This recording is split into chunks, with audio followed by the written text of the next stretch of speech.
अस्सलाम दोस्तों, आज मैं आपको डेल 380G7 HP का जो सर्वर है उसकी रेल किट रिमूव करना सिखाता हूँ।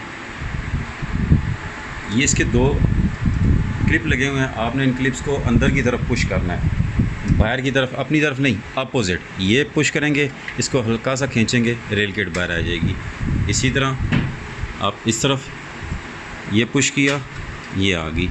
अब बैक साइड पे आते हैं। ये देख लीजिए क्लिप बैक साइड पे मैं आ गया हूँ। इनको अंदर की तरफ पुश किया और हल्का सा इसको ऊपर, क्योंकि मेरा थोड़ा सा क्लिप लगा हुआ है जिसकी वजह से थोड़ा सा प्रॉब्लम हो रही है।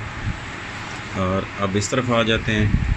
इन क्लिप्स को अंदर की तरफ पुश किया और हल्का सा बैक साइड पे ये रिमूव होगी रेल किट। ये इस तरीके से आप G7 की आप रेल किट रिमूव कर सकते हैं। Thanks for watching this video. अल्लाह हाफिज़।